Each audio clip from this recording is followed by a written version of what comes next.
Good evening.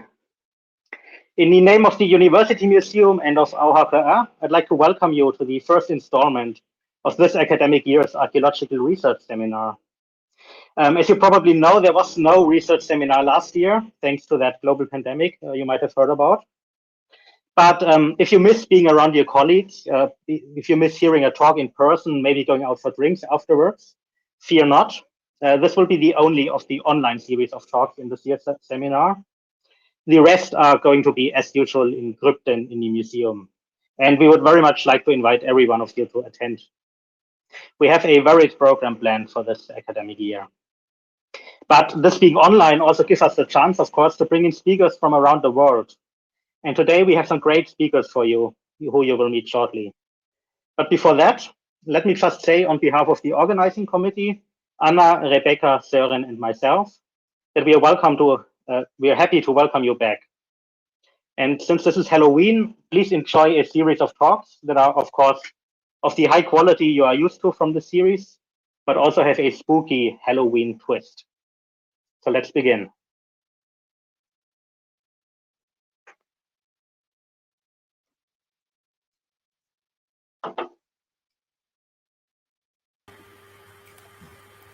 Thank you, Matthias, and hello, good evening to everyone watching us.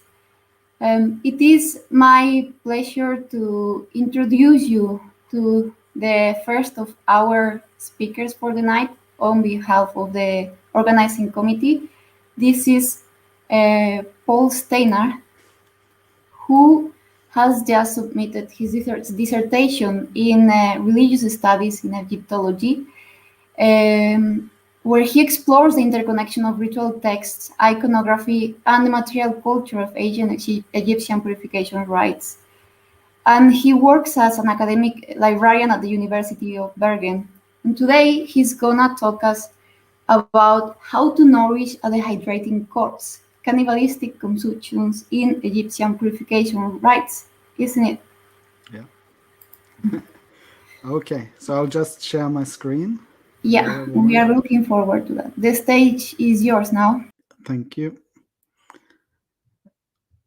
Let's see.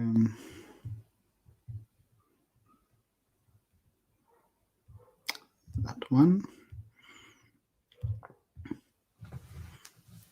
And you have to tell me if you can't see the screen. It should be there.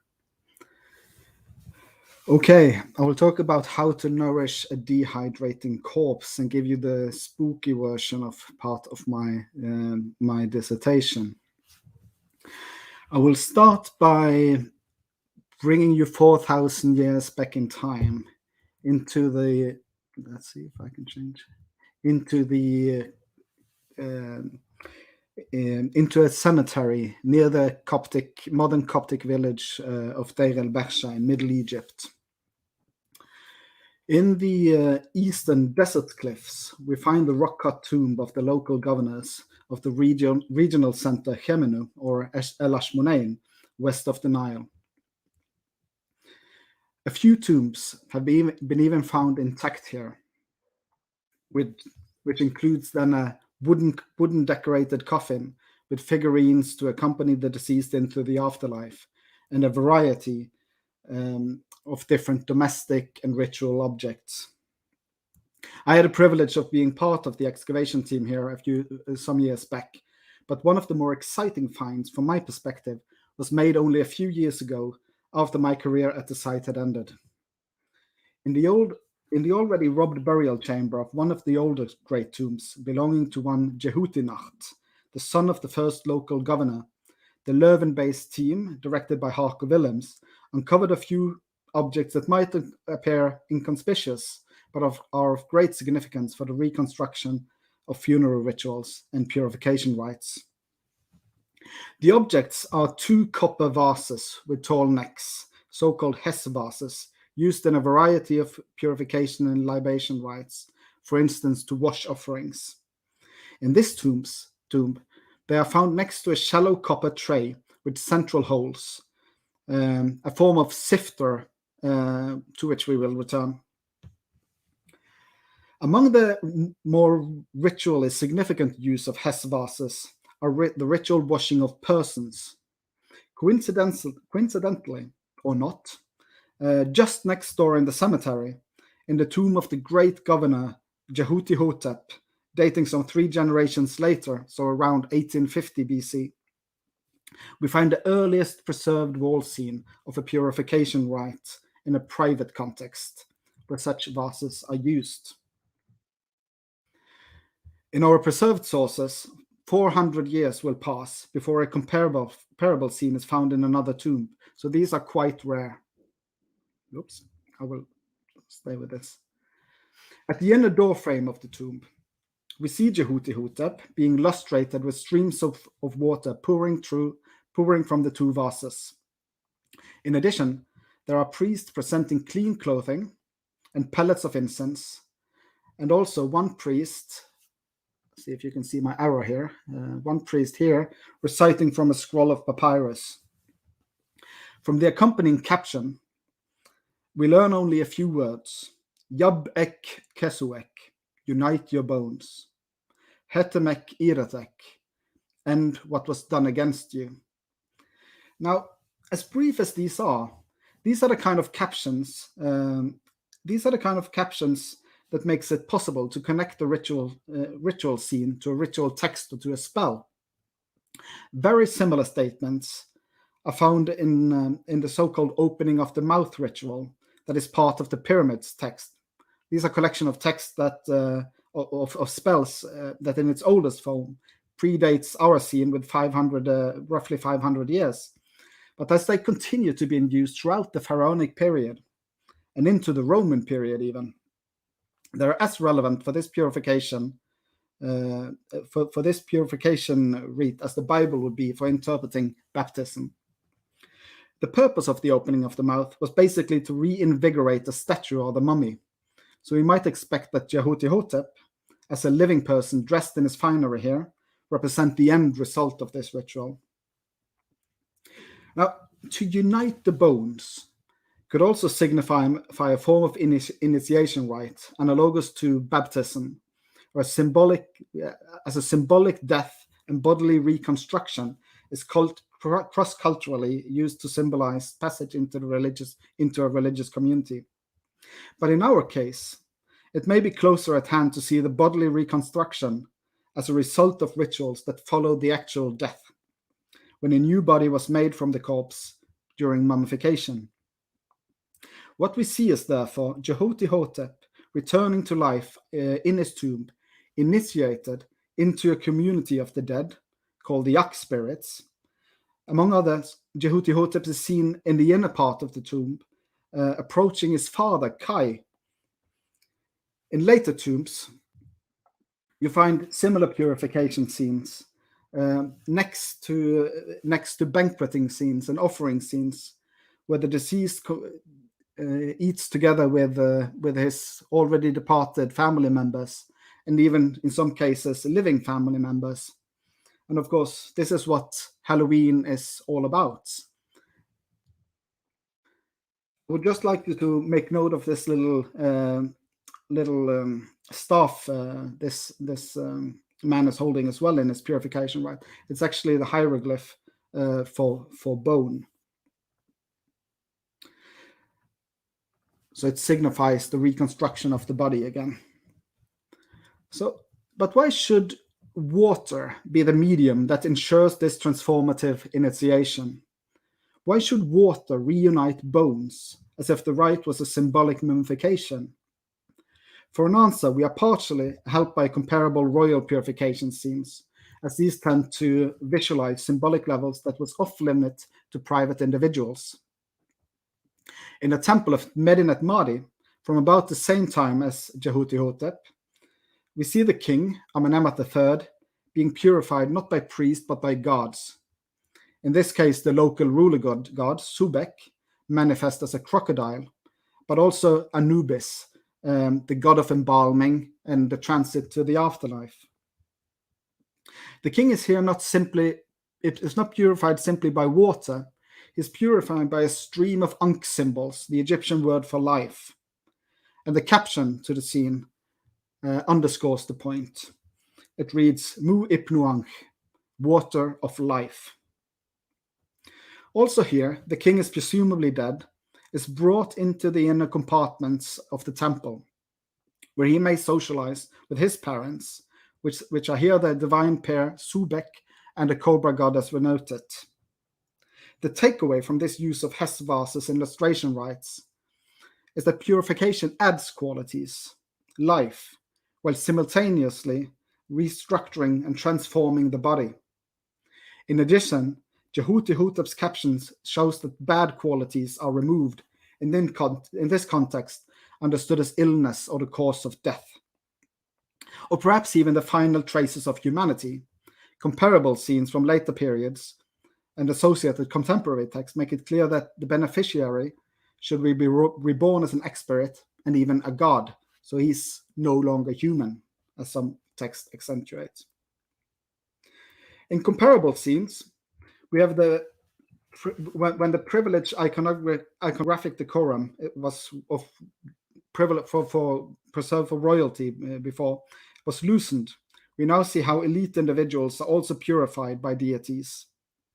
From these scenes, we are also introduced to the larger symbolic consequences of purification, at least as it was understood at this time.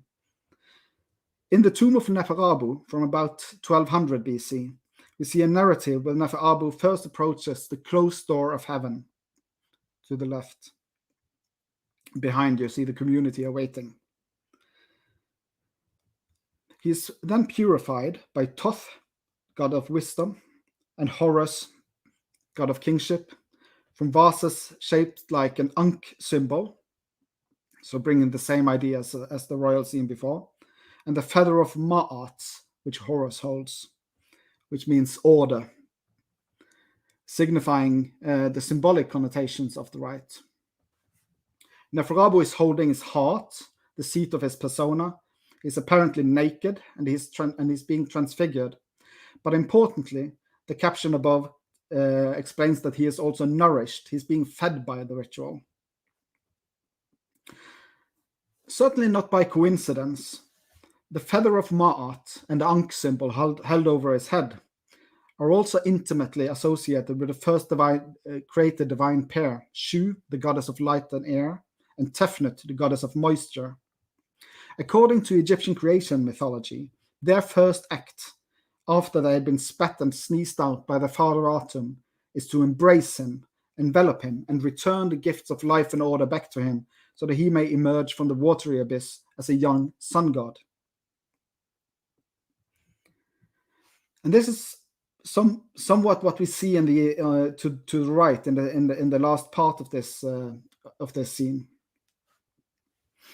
Neferabu becomes part of this process. He's conflated with Atum, who in the final scene stands before Horus of the horizon, the young sun god, while he is being nourished by his mother, who is now manifest in the tree. So he's reborn and is given life by the tree goddess above. We find the same narrative expressed slightly differently in a later papyrus of Hetu Becket. First, there is purification. It's followed by the living person being able to approach the young sun god who is emerging as a child. And finally, nourishment of water. Make a note of the crocodile here. I will return to it. Briefly, I would also like to show another papyrus that shows the deceased being purified before he enters the god of the underworld, Osiris. Here, the purification is giving a moral component. He is being purified in a scene known as the Book of the Dead, chapter 125, shows the weighing of the heart against the feather of Ma'at. Below, like a crocodile in the previous scene, you have the crocodile, hippopotamus, lion monster Amit, the consumer or eater, awaiting if the judgment goes bad. Interesting is also the up to the left here, a pool of fire, into which those not so fortunate to pass the judgment will fall. There are some indication that the mechanics behind purification, how the water caused transformation, was a concern by Egyptian priests. The Book of the Dead, chapter 42, for instance, connect purification to a bodily apotheosis, where each part of the body is identified with a different deity. So when the body to the right here is purified, the deities you see to the left are actually each part of his body. This is more explicitly represented in a transformation papyrus dated to the Roman period. Here, next to the owner being purified, you can see the two Hess vases pouring water over him to the left. Here, next to the owner being purified, each of his disjointed limbs are being spread out, ready to become divine parts of the united body. And actually, the text says that for each of these body parts, the head, the arm, I'm not really sure what the others are, the ribs, perhaps the back, the soul, the bar soul of the person is to breathe life into each of these, so they will be a part of the whole. So the dispersed corpse is, of course, a central motive also in mythology of Osiris, who you saw in the previous slide, the god of the dead, who is the first to be torn apart and reunited through mummification. Therefore, we see in some mummification scenes also the body parts being spread out next to a mummification scene. How explicit this transformation was conceptualized is best visualized in one of the latest variants of such illustrations. At Tuna El Jebel, not far from Deir el Bersha, where we started, in Middle Egypt, we find a striking purification scene from the Roman period again, where two gods, this time Horus and Thoth again, purify the owner. But next to it is a shadow-like skeleton standing in the same posture as the person who is being purified. The transformation from corpse to living is here made explicit. And this is interesting because Egyptians rarely illustrated corpses. That would be akin to bragging of your before pictures, with the risk of the image capturing your soul in that state. The after image is a safer bet to preserve for eternity. That's what mummification is about. The skeleton form is only otherwise shown in situations that may be associated with embalming, but not the entire procedure. And we'd like to distinguish this skeleton form with the shadow form, with another soul of Egyptian bodily conceptualization. The skeleton form is different from the shadow, even though they look a bit like the same. The skeleton form is usually found in embalming scenes, and these we have very, very few of again. So embalming was a period that took about 70 days ideally, half of which was set apart from a period of drying called desiccation. It's not dissimilar to how we and the ancient dry fish for preservation. After the corpse had been cut up and opened to have its internal organs removed, a practice that was regarded as a second attack on the body following the first, that was death, it was submerged in a bath of natron, a form of salt that Egyptian mixed with water to enhance purifying qualities. The period of drying is unfortunately left out of ritual manuals of mummification that are preserved, perhaps by accident, perhaps because this was a dangerous period treated only euphemistically. For instance, as a period of purification, nullifying what was done to the body. Images on a few later coffins, on a few late period coffins, show the corpse being washed. Almost certainly they represent this period. The corpse is first submerged in a pool, probably of natron, but the qualities of natron and water is here conflated. And then he's rinsed afterwards. The salts are removed from the body in lustration. Desiccation, drying, transformed the moist body of flesh, fat, muscle, and bone into a dry shell of skin covering the skeleton. In the subsequent scene to the above, The body is treated on an embalming bed where it's being wrapped and equipped in a new form. If we could see further up here, we would see the fully embalmed mummy. So this is the transformative stages of mummification. Similarly, in purification scenes in earlier tombs, you may find some cases where purification is divided in two separate, distinct scenes. One for purification and one where the body is equipped. But this brings us, so this would also represent the two halves of embalming, I would say. Now, we will spend the final minutes to have a look at the second object of purification found in Deir el-Bersha, the sifter or the copper plate with holes in it. Now, this is a form of domestic object used, for instance, to sift grain or to mesh a dough of bread or porridge like mash into a large pot to make beer. And they are found in different. Are found in wood. They are found in metal, and they are found in basketry in different forms, different situations. Well, the objects, the rituals that I've been focusing on in my dissertation is a very peculiar form of purification ritual, where the deceased sits on a pot while water is being poured through a sieve above his head, his basket-like circular thing. Now, these scenes are only found in purifications, in funeral rituals.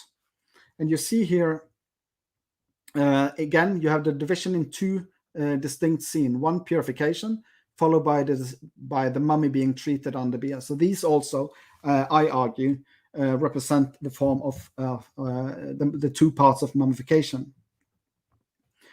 In New Kingdom variants of these scenes, you may see Ankh symbols, the symbols of life below. And these are interesting because these are actually archaeologically documented. So we have found some of these objects in tombs covered by a crust of natron, so that they were actually, even if the body was not put in water, you had an object that symbolized the life-giving properties of water while it was dried out. In the Middle Kingdom, some 100 years earlier, you see the deceased emerging from the pot. So he was actually symbolically submerged in the pot. I will speed on to get to some of the juicy parts at the end here. Now, these kind of rituals, purification rituals, are performed in building called the purification tent or purification shelter, a place where the body is protected for these procedures. Originally, or in standard Egyptological literature, these buildings are thought to be a temporary structure that housed a very brief purification ritual at the beginning of funerals, so the first day of funeral. I argue that the entire desiccation period was performed here. You find some of the ritual objects that we have seen. You have the pot, you have the baskets. So these are seen from the side here, as you can see here in this. So here there's a basket from the side. You have the Ankh symbols, but the Ankh symbols are not here really Ankh. They are so-called Tiet symbols, a symbol later associated with the blood of Isis and sometimes thought to represent menstruation blood or something that stops menstruation from flowing.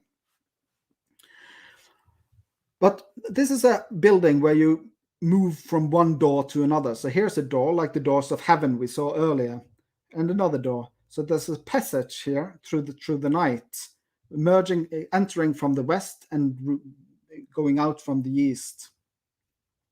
And the same thing here. What means passage? So this is a passage for this procedure, and the mummification could be seen as a long night of dissolution, of chaos, into which the deceased emerges and will then come out from on the other side as together with the sun god.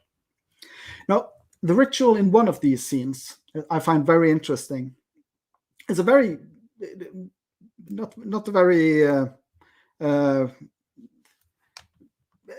telling scene, but the name given to it, so it's a sacrificial ritual, an offering ritual, but the Ujat R that's written here is only found, which means reaching out the mouth. It's an unusual expression for a meal. And it's only used in particular situations where of a certain hunger, where you reach out desperate to eat something. And this is used in the so-called cannibal hymn in the pyramid texts, which is a hymn where the deceased, after having entered a chaotic situation, consumes his fellow deities and humans to bring about new life again. And I think I see my time is running out here.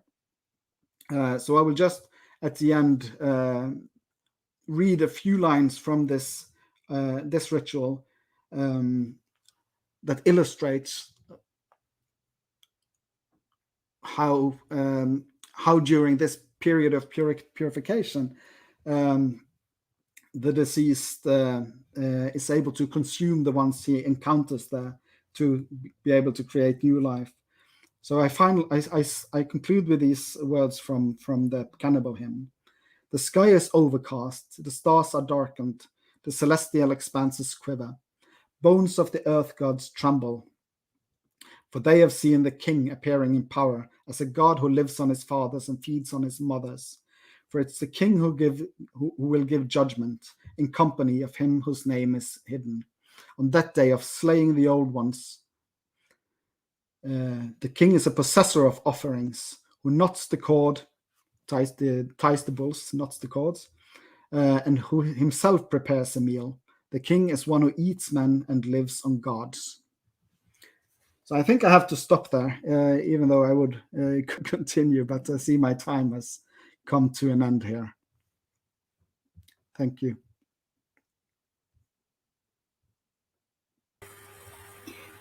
Thank you very much, Pål. It's a shame that we did this talk so short, but that was a fascinating presentation. Thank you so much. We haven't received any question because I forgot to mention that please, everyone who's watching us can arrive any question you have to any of our speakers through the chat. Just write it, whether you are watching it as through YouTube or to Facebook. Just use the chat and we will read them to the speakers, okay?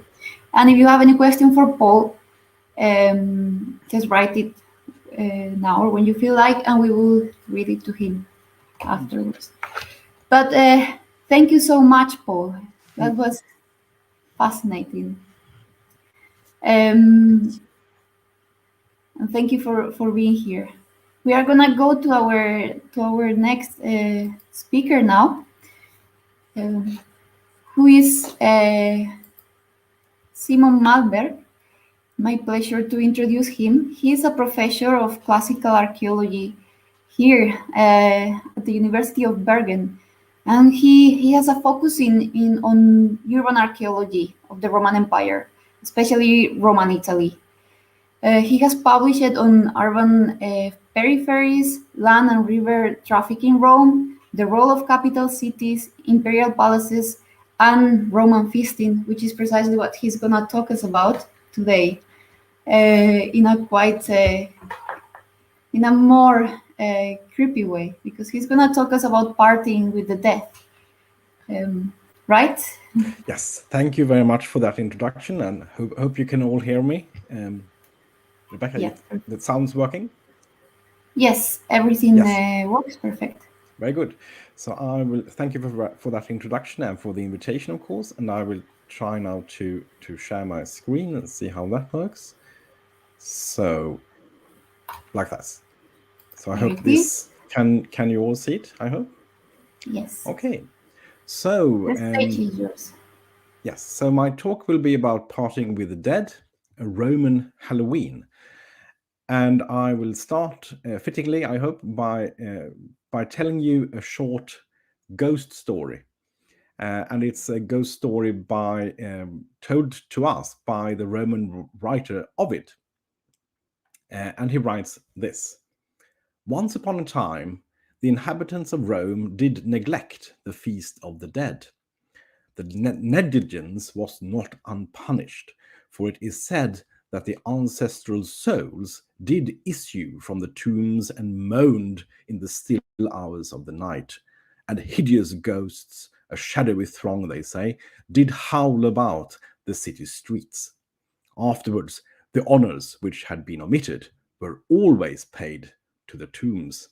And I think we can all understand why it became quite important to uphold this annual tradition. So the Romans did not believe in a heaven or hell, or even as the ancient Greeks in a Tartarus or an Elysium, but rather they believed that you lived on, but in a divine form, just passing to what the Romans referred to as the other side, or also known as the shadow world. What the divine dead did thus had a direct impact on the lives of the living. And the dead could be honored anywhere, but had an especially strong connection with the home and the tomb. So at home, statuettes of the dead, known as the penates, as you can see an example of here to the right, had to be clothed, fed, and cared for, and were viewed as part of the household, while the lares, seen in this depiction here, in this lares shrine, the dancing lares here, were divinities associated with protecting the house and the family. And both these divinities, both the penates and lares, were honored in the home through different rituals and offerings at, for instance, this altar in the homes. But it was also important to keep the divine spirits of the dead, the so-called manes, satisfied. The manes, all known as dei or dei manes, the divine spirits of the dead, as for instance, they also mentioned usually on tombstones, like this one here from a camel dealer from Ostia, as you can see here, dies manibus. It was dedicated to the spirits of the dead, and then follows the name of the deceased and his occupation, in this case as a camel dealer. So it was very important to keep these manes, the spirits of the dead, happy and satisfied, since they could control the time and circumstance of a person's death.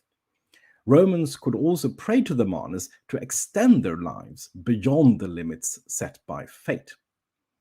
On special days, such as the birthday of the deceased, it was common to also honor the divine spirits of the dead with a visit and feast at the tomb itself.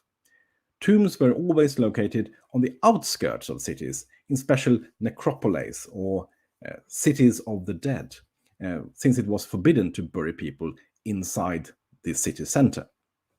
And this is an example of a necropolis along the Via Appia at Rome, one of them. It was very common, of course, to bury people along the main thoroughfares in and out from the cities. And this is just a reconstruction in this case of how we can perhaps view people moving about in these necropolis. On February the 13th to 21st, there was a 9-day festival called the Parantalia, dedicated to commemorating your dead relatives. We're not sure why it happened specifically in February, but it might have been due to February being the last month of the year, and thus marking the end of things. During the festival, everybody went out from the city to the graveyards to pay the dead a visit. The main event of the festival fell on the last day, known as the Feralia, or Day of the Dead Below, when you performed rites at the tomb, made an offering, and had a feast. And we have a description again from the Roman writer Ovid of how you were supposed to perform during this Feralia. On the day of the Feralia, placate your family's souls, bring tiny tributes to the tombs. The dead desire little. They want piety, not rich gifts. A tile covered and arranged with wreaths is enough. sprinkled corn, and a thrifty grain of salt, softened in wine and loose violets. Leave them lying on a pottery shard in the middle of the street. I do not forbid larger gifts, but these appease the divine spirits. Build hearths and add prayers and ritual words. The offerings Ovid suggests are simple, yet their symbolic value may have been rather complex. Wine and purple flowers are reminiscent of Rome's legendary ancestor Aeneas' offerings at his father's tomb, and perhaps were intended to resemble also the blood of animal sacrifice, which was rare for the Parantalia, but not unattested. Corn sprinkled with salt and garlands are typical sacrifices within the home to the Penates and Lares, as I mentioned before. Through these common sacrificial elements, ritual and spatial links may have been forged between distinct components of the family's religious program. These similarities also linked the present with the past and the living with the dead. For all family members participated at one time in sacrificial rituals before the household gods, as they participated in one capacity or another in rites before the family tombs. So connecting home and tomb. Ovid instructs participants to leave their offerings on potsherds in the middle of the road, and later in his poems to explain that people envisioned the spirits of the dead wandering around and consuming the food left for them in the street. But many tombs were also equipped with permanent means of facilitating sacrifices and conveying them to the dead. In Italy and Spain, for instance, tombs were often fitted with pipes or tubes so that food and drink could be poured directly into the burial. As in this find from Mérida in Spain, you can see the libation tube, as it's called, where you can just pour your liquid offerings, such as wine, directly into the tomb. And this is, of course, a cremation tomb, as you can see. And this is from an excavation in Italy, where you can see the exact same thing, but in an excavation context. Here is the libation tube going through the tiles into the tomb itself. Tombs also frequently had low square tables attached or placed in front of the tomb markers, some of which had small depressions in the center, apparently for holding offerings. The burned surfaces attest to the performance of sacrifices there, perhaps of incense, but also through the discovery at two sites in Italy of partially or fully carbonized wheat grains and olive pits, and the burned seeds from olive, figs, grapes, and stone pine points to the use of a wide range of organic materials being offered at the tomb. So, it was very important, obviously, to keep up the memory of your dead relatives. But if all your family was dead, who would then conduct these rites? This was something many worried about, and many funeral inscriptions detail the lengths that relatives went to assure that gifts continued to be given to dead members of the family also after their own deaths. It was common, for instance, for social clubs, religious communities, or in the case of children burials, youth organizations to take responsibility for continuing the pouring of wine and sprinkling of flowers at the tomb, or face a heavy fine, or even worse, a magic curse. Evidence for the performance of more lavish rites primarily concerns freedmen and freedwomen from the established funerary foundations. They established funerary foundations after the deaths, whereby they entrusted to non-kin groups such as collegia the perpetuation of their memories through various displays, and proudly advertised the prescribed expenditures on lasting memorials. Several examples illustrate the range of offerings and financial outlays for these purposes, and I will just bring up here one example. In Ostia, in the late 1st century after Christ, a woman named Junia Liberta bequeathed a property to her dependents and their descendants. She seems to have assumed that they would see to her commemorative rites, but specified that if no member of her familia survived, then the property should be transferred to the people of Ostia, and 100 bronze coins from the interest of these shops should be directed annually for sacrifices and the decoration of her tomb on the Parantalia. So this secured the continued offerings at her grave, even if her whole family would have died out. It became a custom for families and friends gathering at tombs to share food and drink as part of the commemorative rites. We have to imagine Roman families picnicking at the family tomb. These were opportunities for people to unite to perform religious ceremonies, but also to share meals and each other's company in the presence of their dearly departed. And the normal way to do this was, of course, at a feast that you were lying down on a so-called triclinium, as is shown here. To facilitate these activities, graveyards might also sort of cater to these needs. So if you wanted to use a triclinium for feasting, why not build the tomb itself in the form of a triclinium, such as this one, a triclinium tomb at Pompeii? So to facilitate these activities, graveyards might have also communal kitchens and shared water supplies, while some individual tombs were equipped with their own wells or cisterns, kitchens, ovens, dining rooms, and means for storage, amenities that could greatly enhance the social facets of the Parantalia and other commemorative occasions. Dining rooms, lounges, and sun terraces were often part of the tomb complex of aristocratic families. Sometimes the tomb could even include a small house with several bedrooms to accommodate overnight stays. For families that had traveled a significant distance to observe the Parantalia, the availability of on-site lodgings presumably made it easier to celebrate the festival, especially if they wished to perform rites on consecutive days. The provision of spaces for feasting, gathering, and even sleeping indicates that tombs were not built just for the dead, but to be used and enjoyed by the living as well. So remembering the dead, perpetuating the memory of the deceased, ensured that an individual remained alive in people's consciousnesses after death, which is paramount to the entire cult of the dead. Memory is stimulated by the senses, and the Parantalia, a ritual that was inextricably tied to memory and its preservation, was a celebration that engaged all the senses.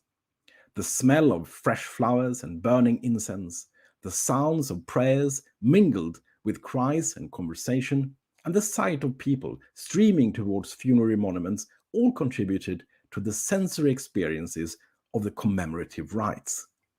They kept the dead alive. Thank you very much.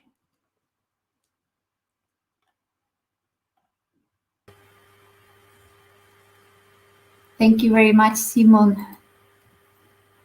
Again, that was super interesting as well. We haven't received any question yet, but the chat is open. I have a question for you, if you can answer that.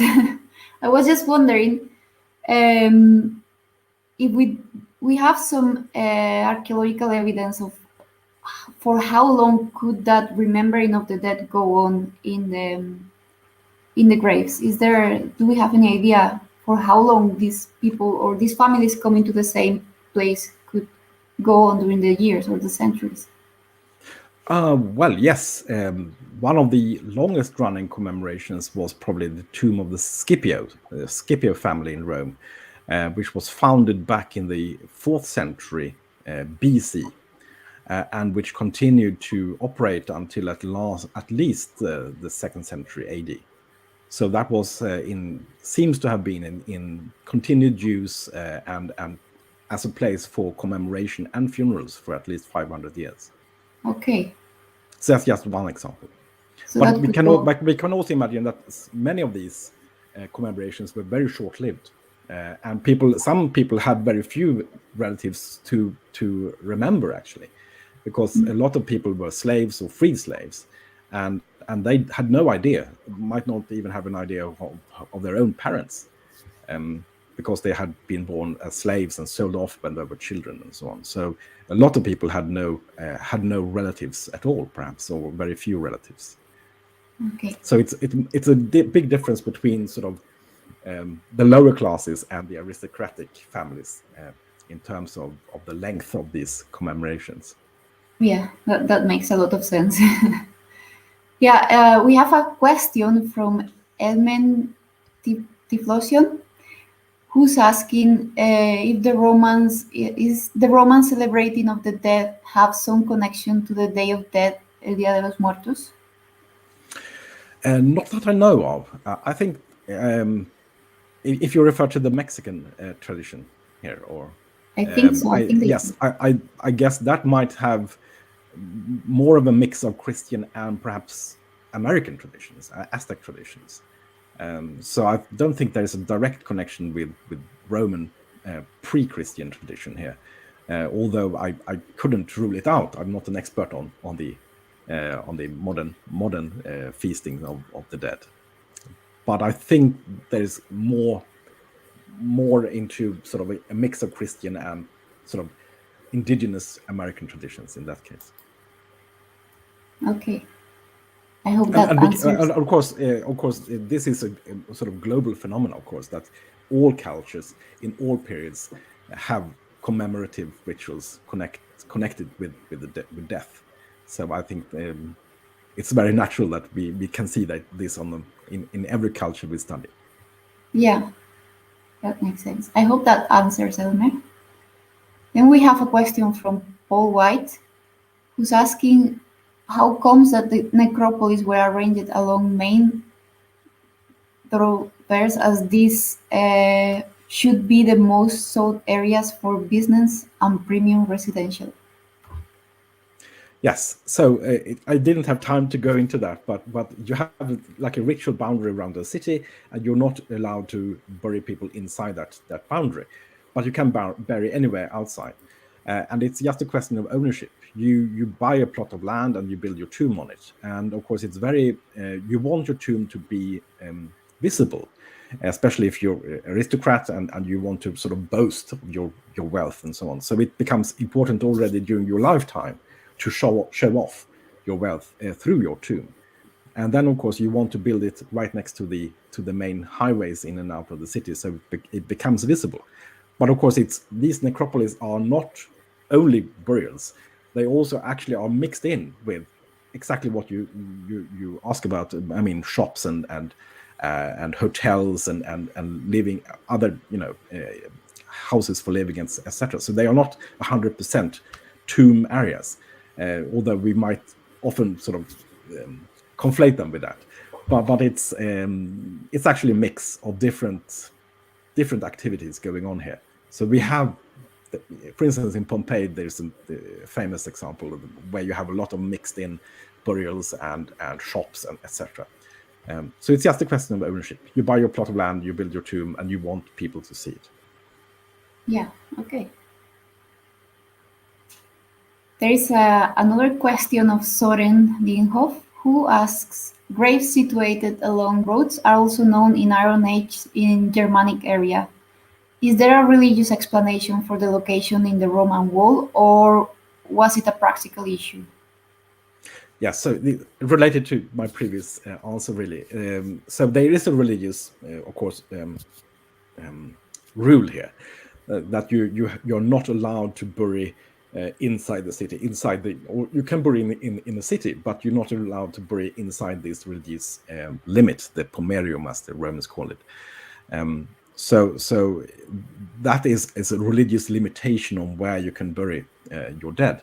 But outside that limit, it's a sort of a free-for-all. It's just a question of ownership. You can, wherever you can buy a plot of land, you can then build your tomb. There's no restrictions in that case, unless there might be specific sacred areas, of course, dedicated to specific gods, and those are sort of off limits. But apart from that, it's just a question of ownership. Okay. Well, there is more questions actually, but we have to move on to our next guest. So if you don't mind, we will ask them at the end of the seminar together with Paul's questions, because there is also a question for Paul. But as I say, we have to move on. Thank you very much, Simon. That was very exciting, and yeah, we move on.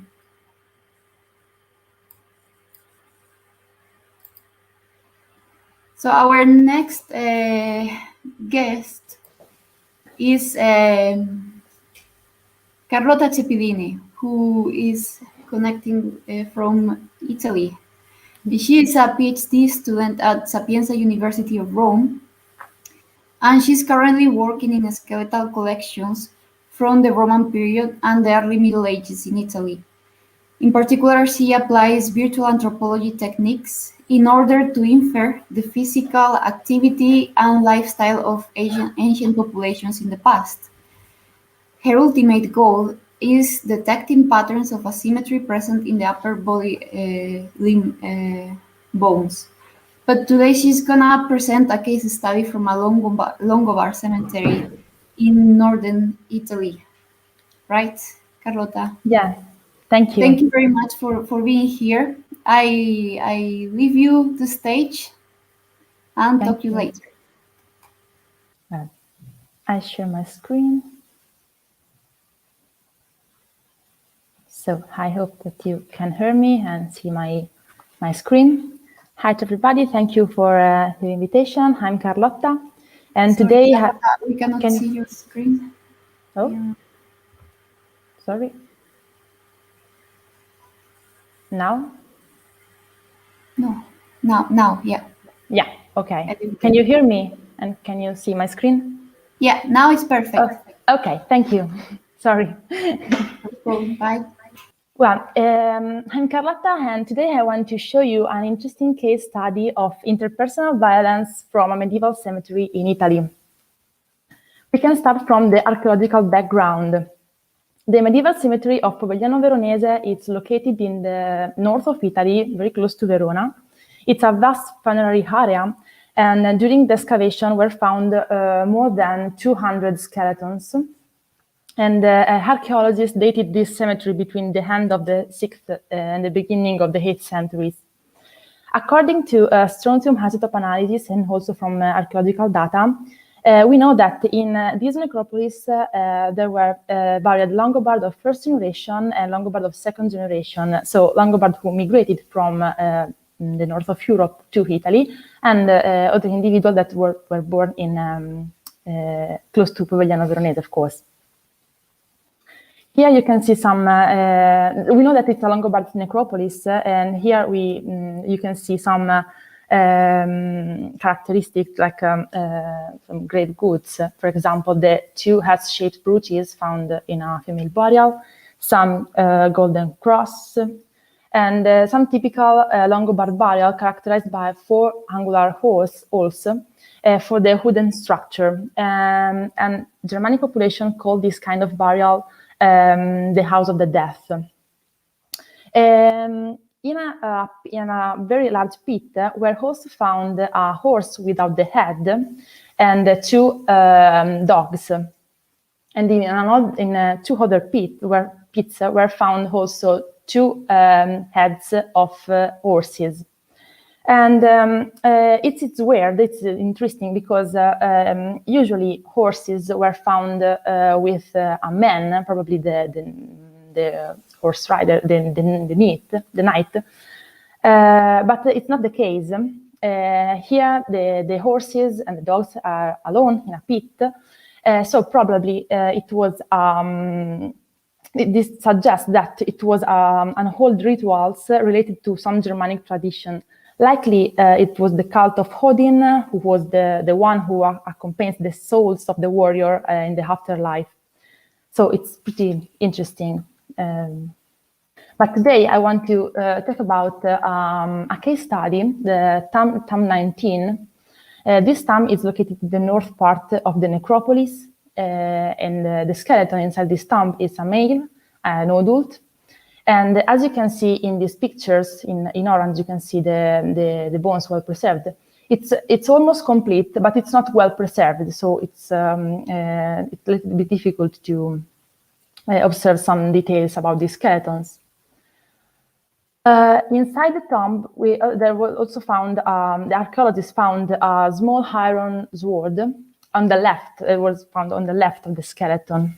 And this burial was close to the two pits with the two heads of the horses, and it was not so far from the horse without the head and two dogs.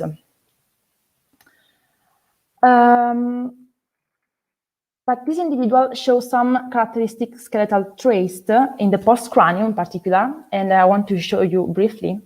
We can start from the spine. As you can see from these photos, there are severe osteoarthrosis in the lumbar vertebra. As you can see in this part of the vertebra, there is a lot of osteophytes. Likely he had some difficulty with movement. This individual has some difficulty with movements. They are more severe on the right part of the spine. Unfortunately, we can say the same thing for the rest of the spine, for the thoracic vertebra and for the cervical vertebra, because as I already told, it was not well preserved, this part of the spine. So that's what we know about the spine. On the distal region of the right femur, along the linea aspera, we found an ectopic bone formation. It's quite interesting because according to the position of this ectopic bone formation, probably it's ossification of a ligament, and probably it's a consequence of a muscle injuries. So he had some injuries in the posterior part of his femur. We can exclude that it could be a cancer because of the position. It's very close to some muscle attachment, so it's more probable that it's an ossification of some ligaments. In the lower limb, so in tibia and both tibia and femurs, there are diffuse periostitis, but it's more severe in the tibia diaphysis. And also in the distal epiphysis of the tibia, there are also bilateral bone callus. So periostitis is an inflammatory condition of the periosteum. It can be caused by a high level of physical activity. So it could be can tell us some information about this individual. But the reason why I wanted to talk about this individual is that it's for some sharp force traumas that we notice on the skeleton. Starting from the vertebra, in the right side of the ventral portion of the fourth lumbar vertebra, there is a deep sharp force trauma, as you can see in this picture. The margin of the lesion are linear, there is no irregularities, it's well defined, and it's flat. So, thanks for gross morphology, we can say that this lesion is consistent with a strong blunt force trauma. But we want to go more in details about this lesion. So, thanks to our micro CT scans, we scan our vertebra, and looking inside, from this picture to this one, we are going inside the vertebra. So this is the outer part, and we are going more inside the lesion. As you can see, this lesion is still well defined, it's still flat, it's still, and there is no bone remodeling going inside. And this inside the vertebra, you can go. It's more than 1 centimeters inside the vertebra. So the weapon is going very deeply inside the vertebra. It's quite a little bit challenging about the ribs. We found 4 different traumas on the ribs. As I already told before, the ribs are not well preserved. In particular, for example, in this photo, the first one and the last one are just a fragment. So it's also difficult to assess which ribs are. But as you can see, in the third vertebra, the third ribs and the fourth one are clearly sharp force traumas. They are well defined. It's sharp, and so on. For the other,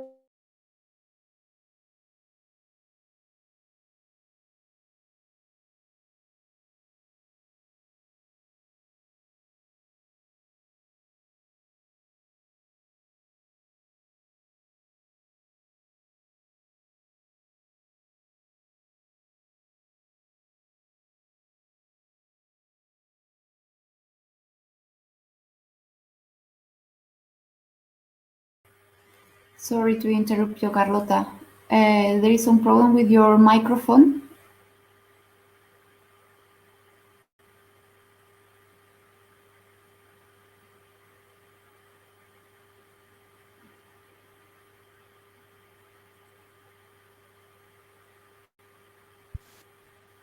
Can you hear me?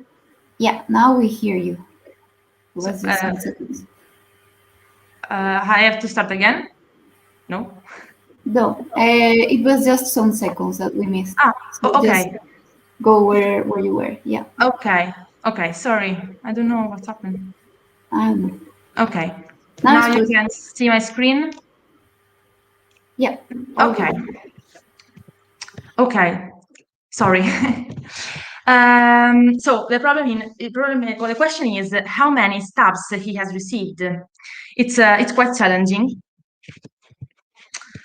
And also, in order to investigate the possible presence of metal remains of the weapon inside the ribs, inside the lesion, we use a scanning electron microscope. Unfortunately, we didn't find, we extract the chemical composition from some part of the lesion in order to find some metal remains, some peaks of the metal remains like iron or something like that.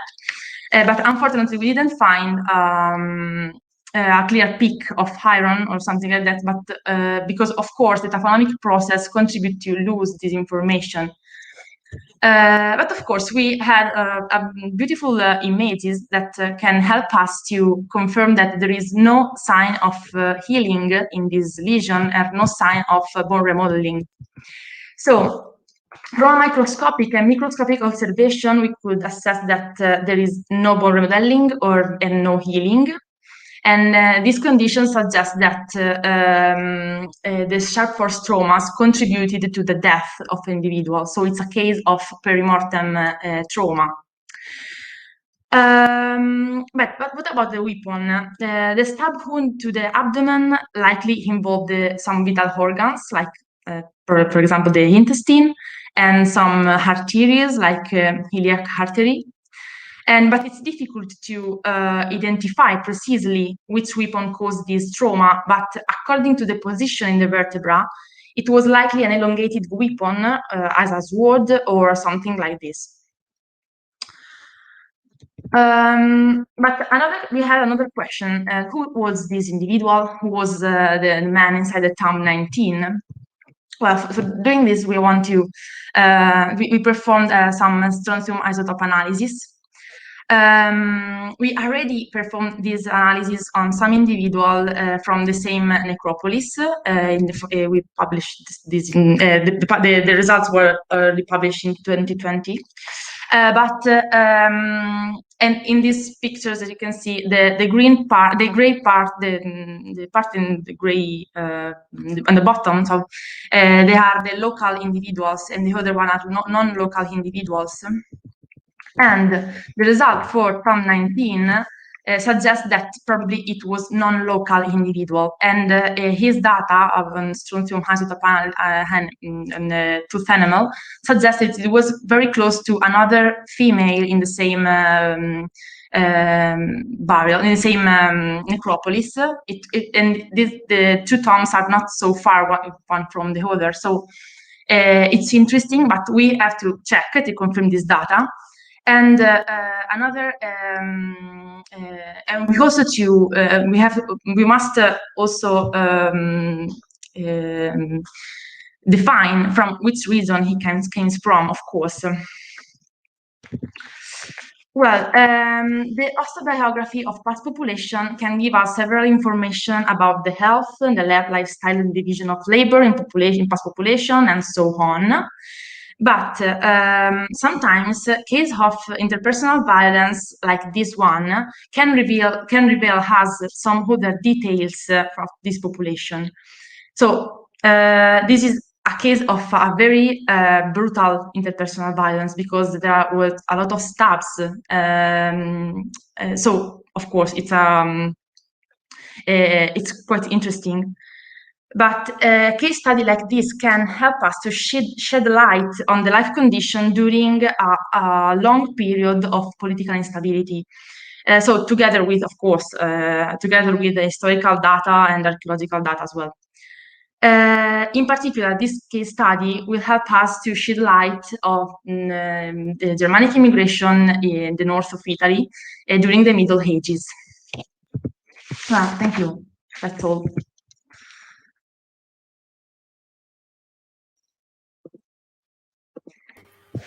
Thank you so much, Carlota. That was very exciting again. Sorry for the problem with the microphone. I don't know what happened. Not a problem. It's what happens with live streaming.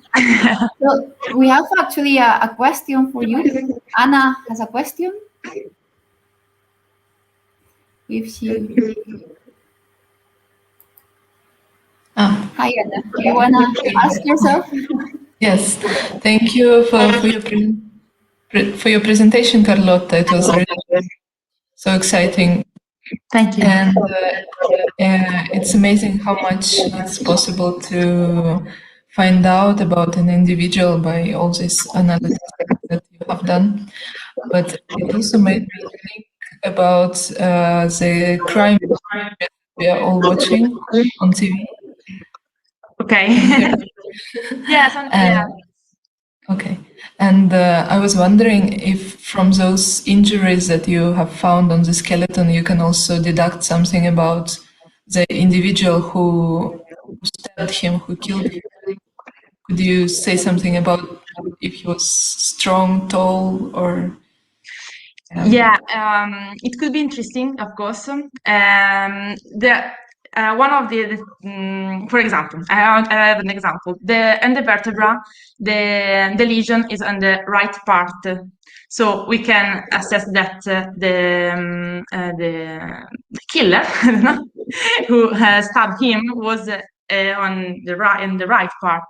So probably it could be use the left hand, or probably it was and is on his back, and he's come in front of him, and yeah, we can try to reconstruct some information, but also for the ribs, like the direct trauma and the indirect trauma, it's not easy, because of course we don't have the body, well, just some bones in this case, and in this particular case it's not complete, so we don't know if there are other stab or other lesion in the rest of the body that we don't have the bones, so we can be sure about it.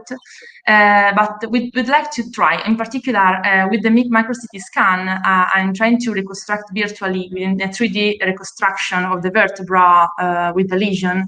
So we want to try to, with forensic methods, to try to reconstruct also the dynamic. It's not easy, of course, but it could be interesting to do this. Also for the weapon. It was probably a sword, because it's, as I already told, it's the vertebra, the stab was very deep, so probably it was a sword, but we have to check and to confirm this data. Okay, that's so interesting. So we are looking forward to more results from your research of this individual. Thank you. Thank you. Thank you. We actually have more questions. There is Paul White who's asking, is the osteoarthrosis discovered on the skeleton related to damage or degeneration of intervertebral discs? If so, how old was the buried person? Was it normal for people of this age? Yeah. It was a degenerative joint disease, a degenerative problem. So of course it's not but we can exclude that it could be a horse rider, because sometimes on the lumbar vertebra the riding can lead to this condition, but and also on the tibia there is a bilateral bone callus that we can exclude that this severe condition could be also related to, for example, is physical activity like back horse riding, for example. But of course, it was 50 years old, so it's quite common that it's there is a degenerative joint disease, but it's in this case it's quite severe. So yeah, both right, but it's not so clear, of course. Okay, I hope that answers Paul, who's watching us. Yeah, sorry. There is I have more questions. Nick Van Eck asks if you can determine how much time there is between the trauma and the death. Sorry, the time? Yeah, between the trauma and the death. Well, we know that there is no bone remodeling or no healing, so it's difficult to understand. But of course, if the trauma in the vertebra involved the iliac artery, probably it's a very short period, and probably he died in short period. But of course, he had no time for bone remodeling, but so less in few days. If he survived from the first few days, but not more, I think.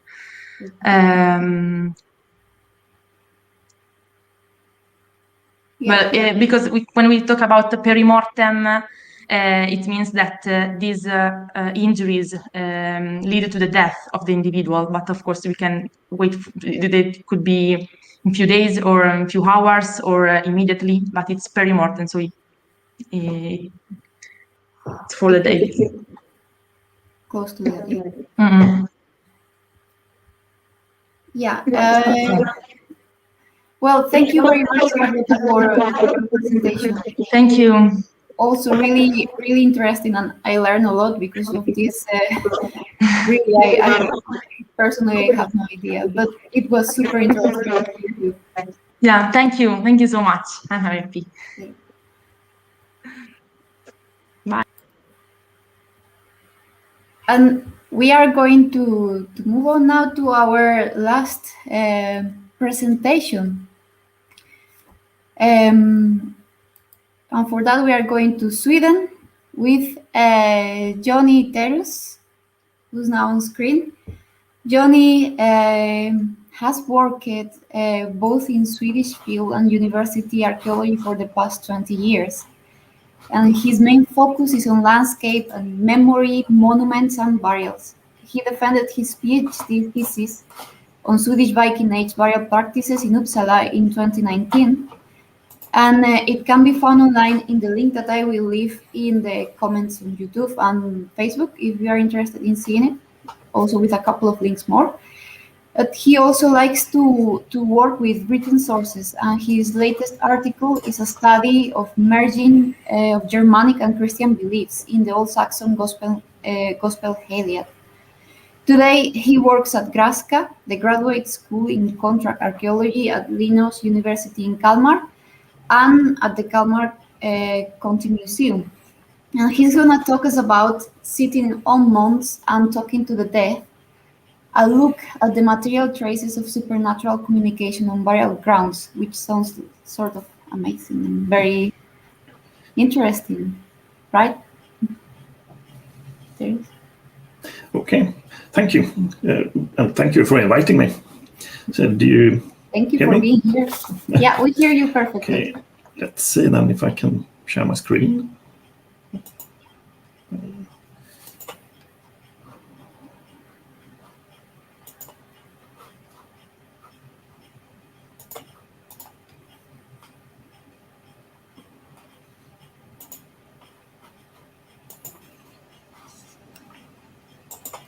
And there it is.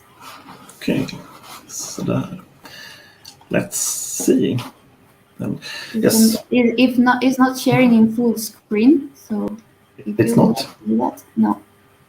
Okay, so then we should try to change so it is the right one I share and not the other.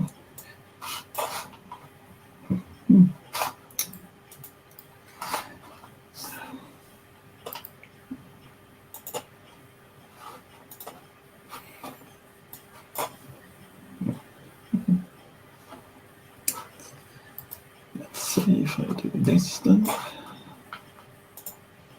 No, still. So maybe now.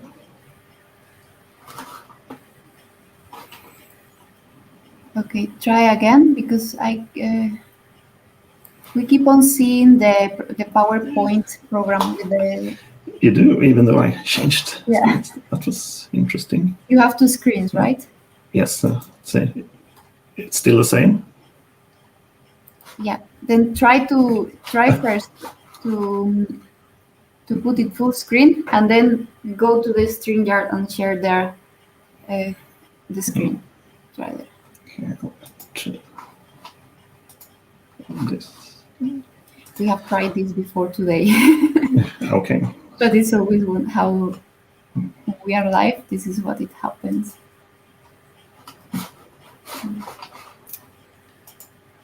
If I stop sharing.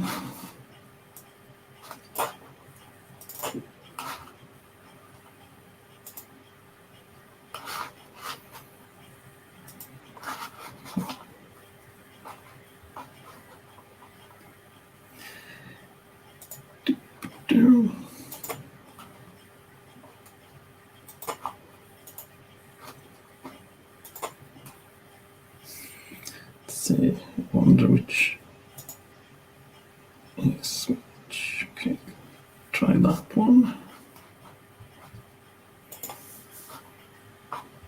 So now it looks better. It's, okay. Let's see. Okay. If I do no, this then. And it's still. Now we see the presentation view, the presentation mode. So let's see. You can.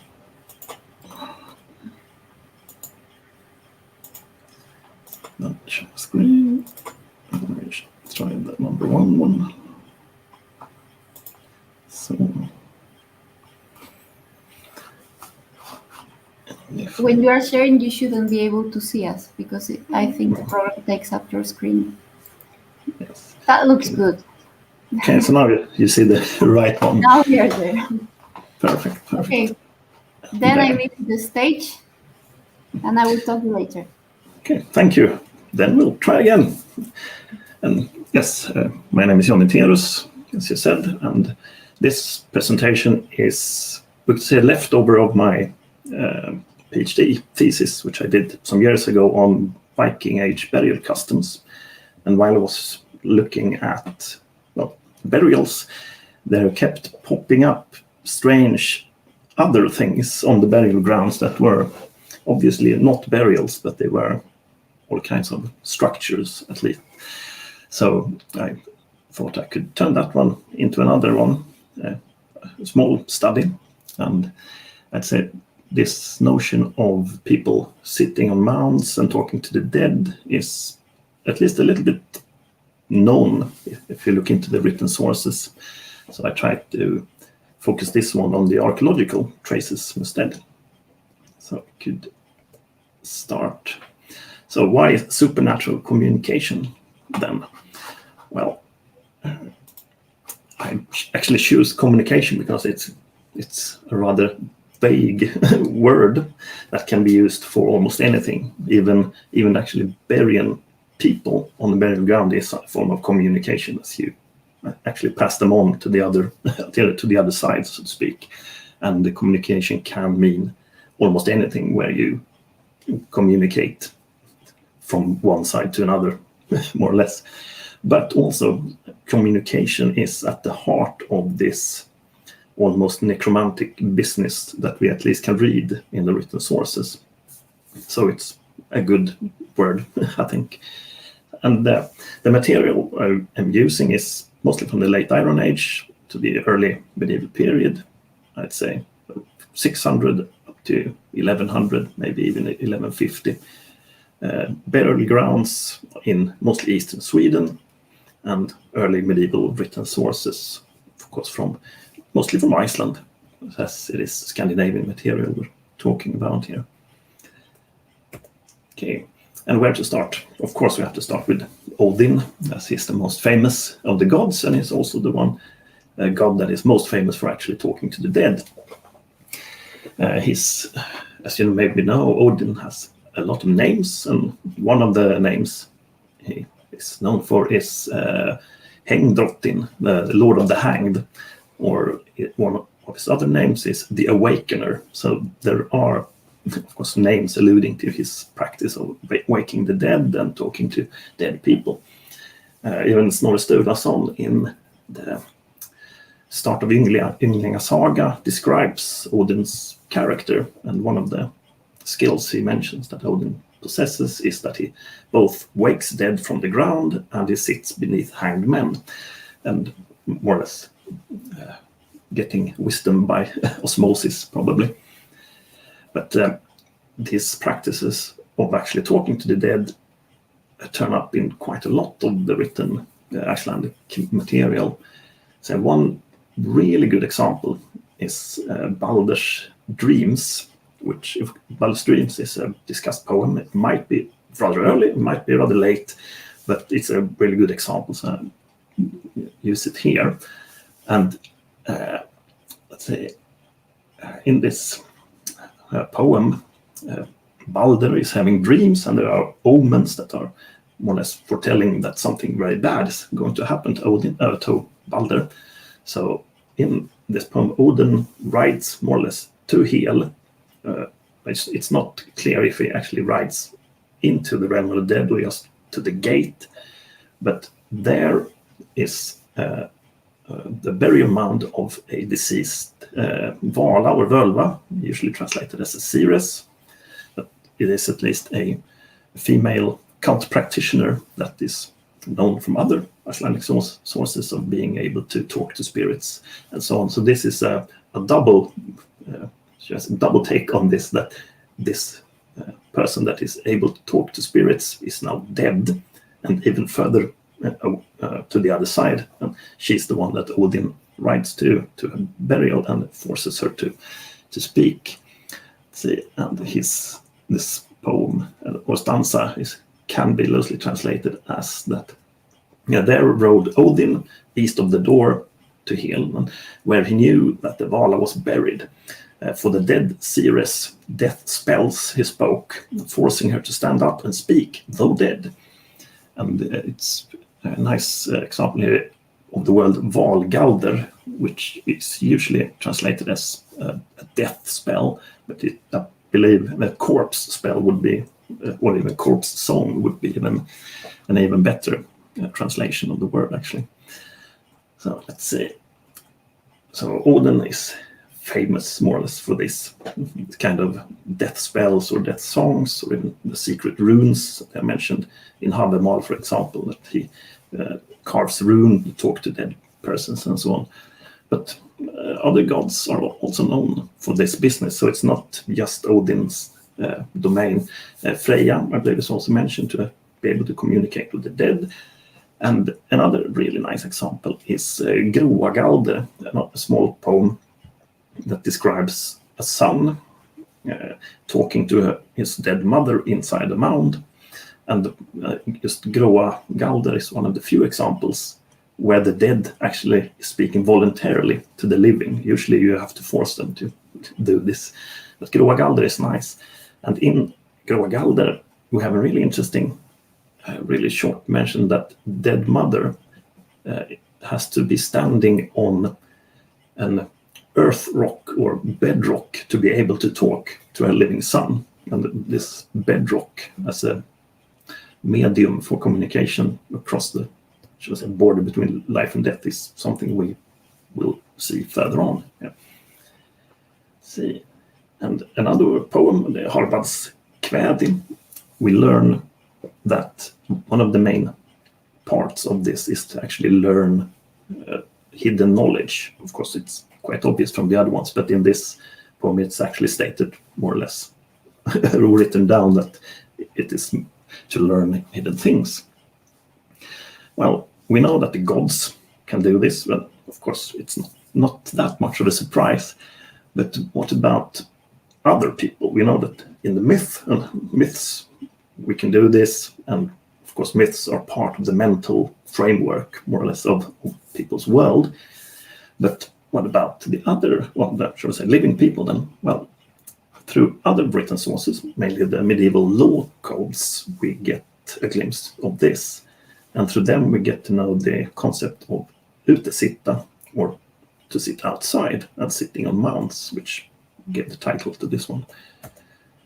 So if we look at the medieval laws then, well, we can say that in a period, usually 12th, 13th century, we say that the old gods have started to become forgotten, but people are still doing strange things on the burial grounds, and this in the law codes are often referred to this utesitta, to sit outside and to sit on burial mounds to communicate. Sometimes it's written down as waking the trolls, but we have to understand troll here is not our nice John Bauer troll, but rather the troll as a maleficent or evil spirit of some kind, but also actually just waking the dead again.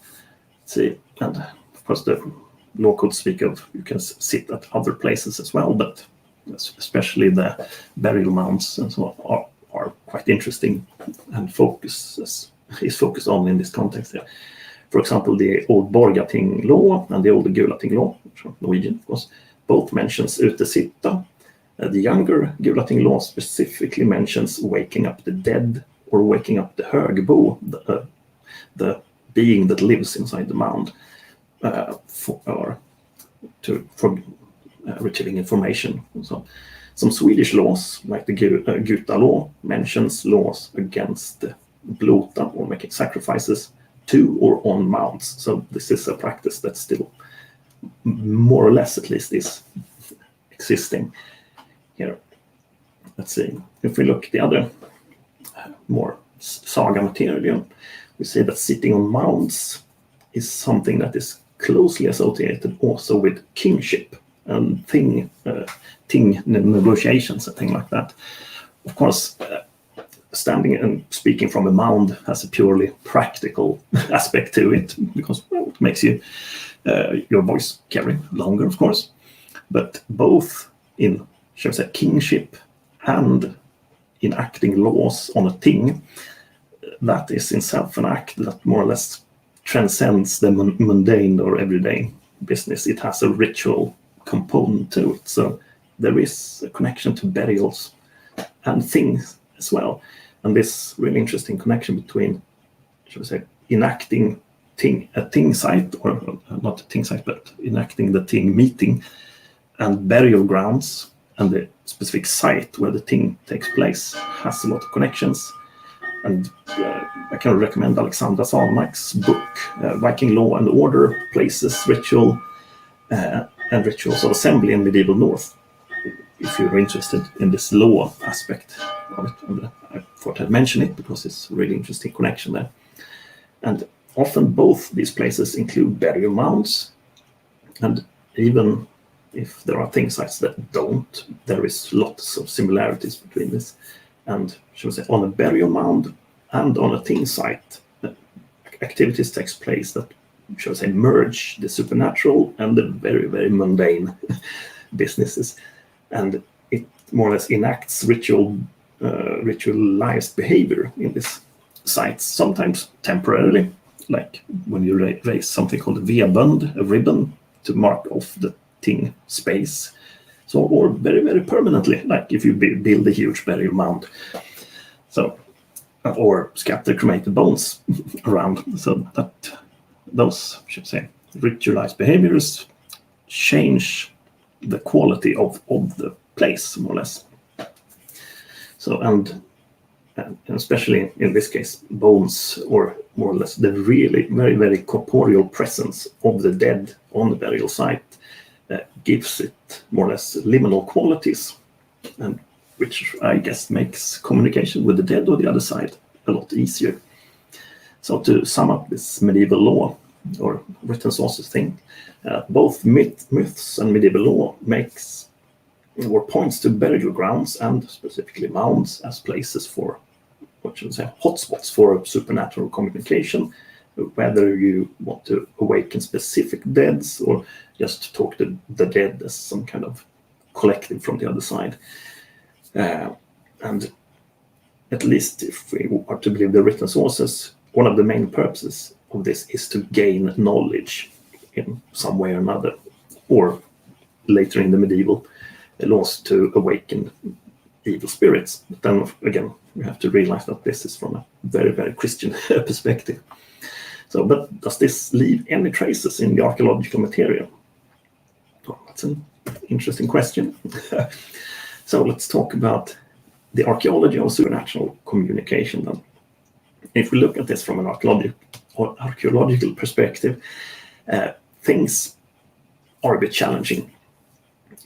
Activities like sitting on the mound leaves very, very few traces we can find archaeologically.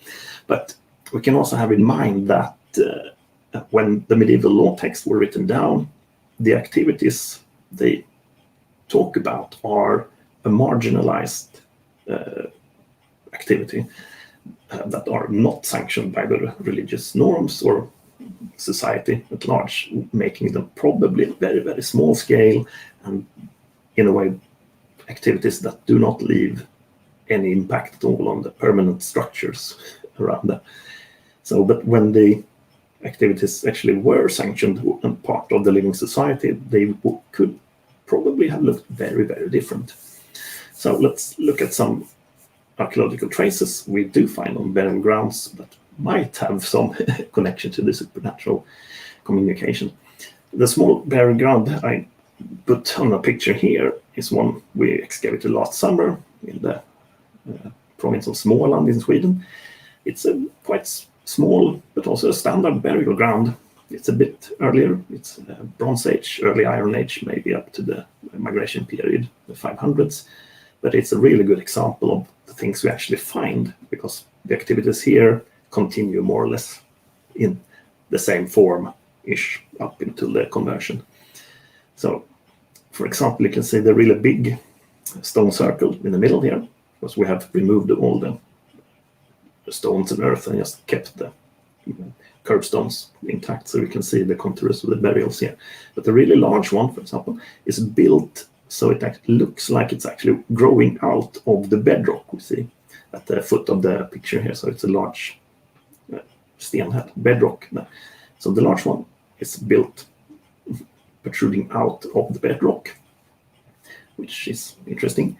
And on this little smaller one up in the right upper corner, you can see that there are some, I can see if we can see my here. At both ends there are small collections of stones. We'll talk a little bit more about these. See, we have feasting with the dead. So this is the Scandinavian Iron Age version of the commemoration places that Simon mentioned when he was talking about the Roman graves. These are a little bit more modest, and they are usually nicer than on this picture, though, because one phenomenon that was observed quite early when excavating Iron Age burials was that some of them had small boxes attached to the side, usually rectangular ones, a bit like this one, even though this one is a bit ugly, but it was an example I had recently in mind here. Some of them are burials in their own right, which have small burials attached to larger ones, but many of them have no burials in them at all, though we can find lots of deposited ceramics, parts of charcoal, and other, should say, objects that seems to have been deposited in these places. So this kind of structure is usually connected to this, should say, reoccurring memorial feasts or Day of the Dead, when you return and have a party with your ancestors. So let's see.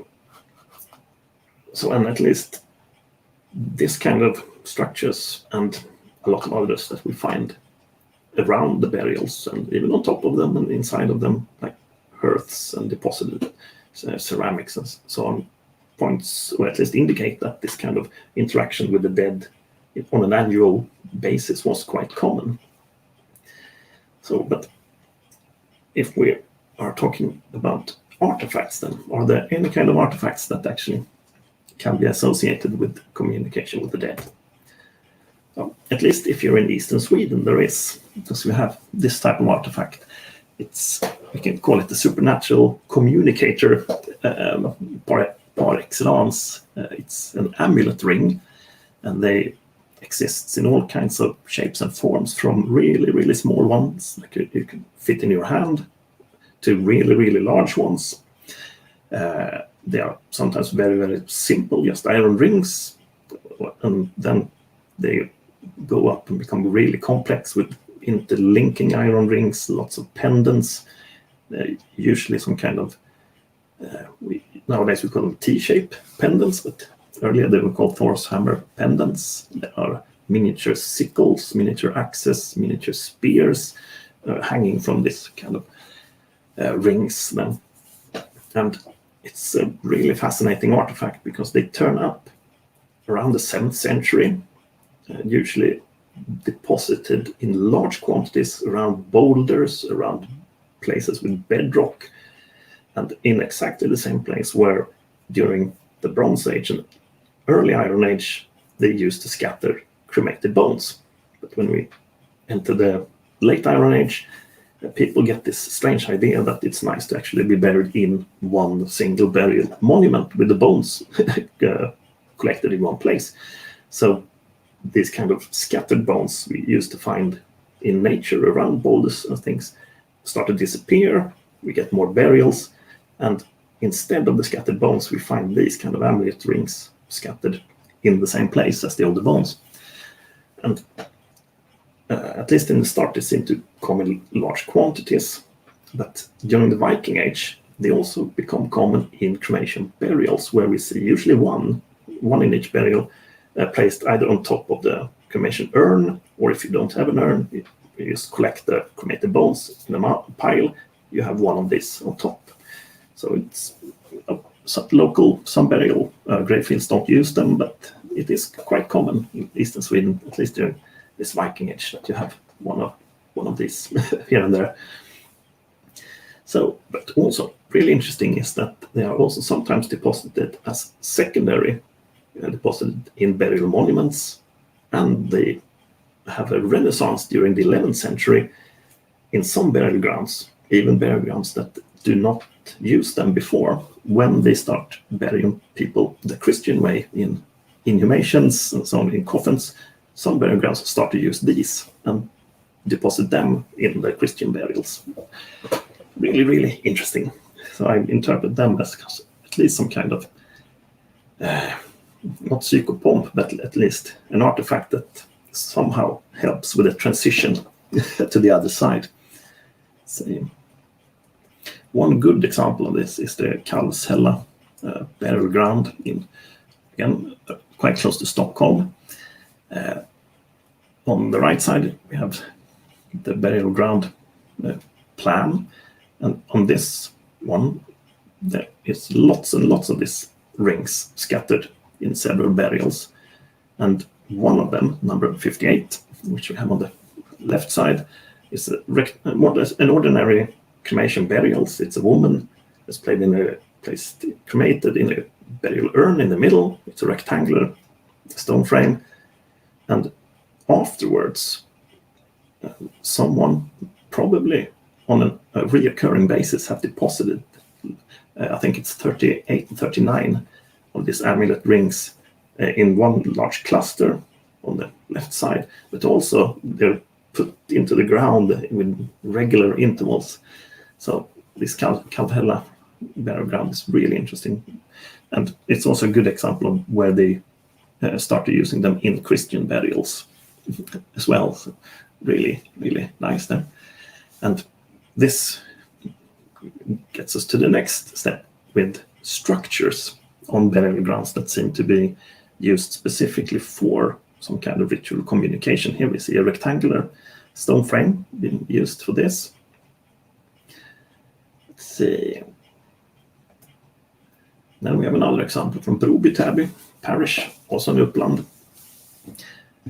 Here, again, a rather standard small burial ground, and in the middle of it, we have this rectangular structure. It's 9 meters long and 3 meters on the short end, so to speak.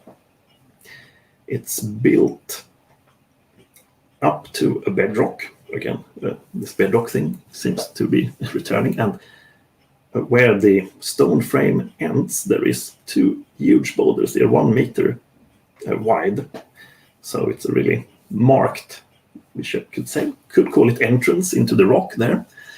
And in the ground, just where the stone structure meets the bedrock, a spear has been thrusted down into the earth. And again, as we know that Odin is the main practitioner of this kind of necromantic things, the spear is also, of course, associated with Odin, so it's quite easy to make this connection there. Let's see. There's also some more interesting things going on here. Let's see. This part right one seems to be added later, but this is actually a burial, more or less an ordinary cremation burial.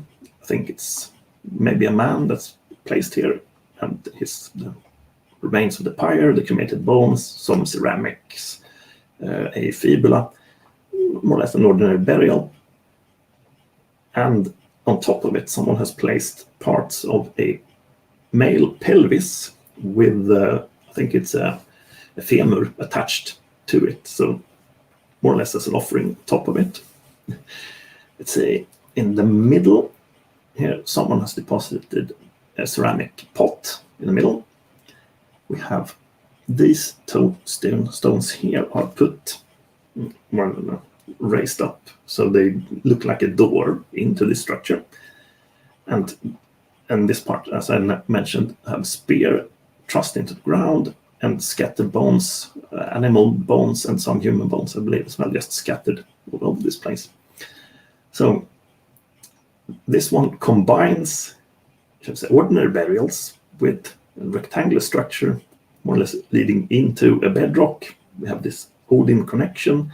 Oh, and I forgot, at the southern end here is one of these amulet rings deposited as well. So again, an example of strange structures on burial grounds that are not primarily burials, but sometimes incorporate burials in them.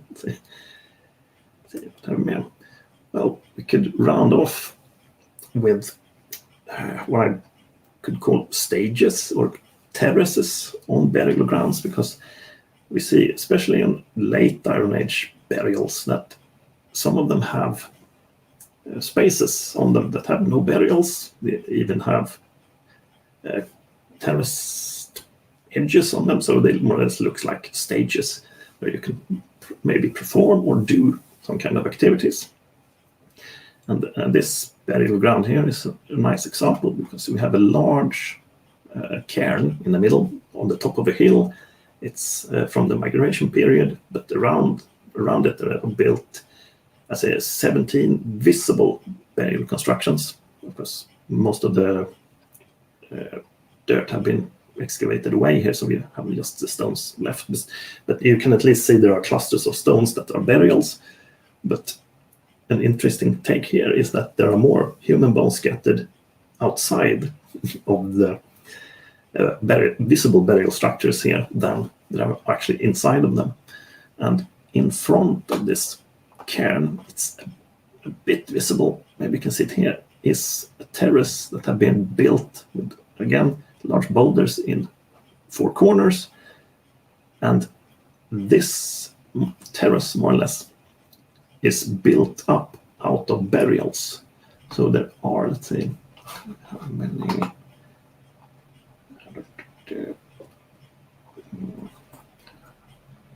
I can't find it.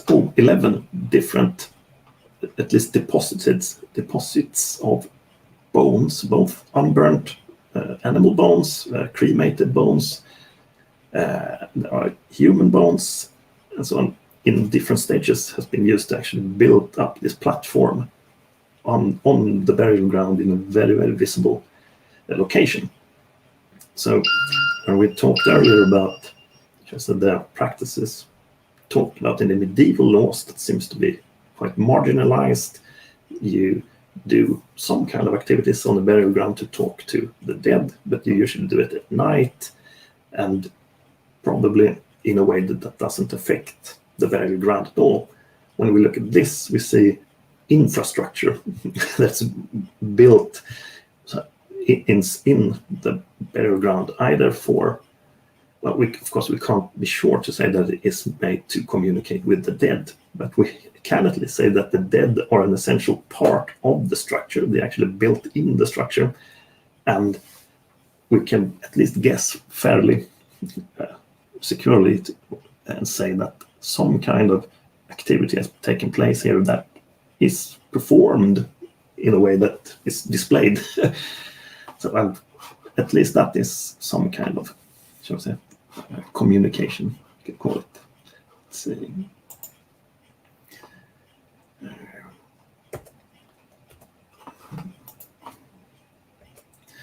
And to sum up then, on what we have been talking about supernatural communication on late Iron Age burial grounds.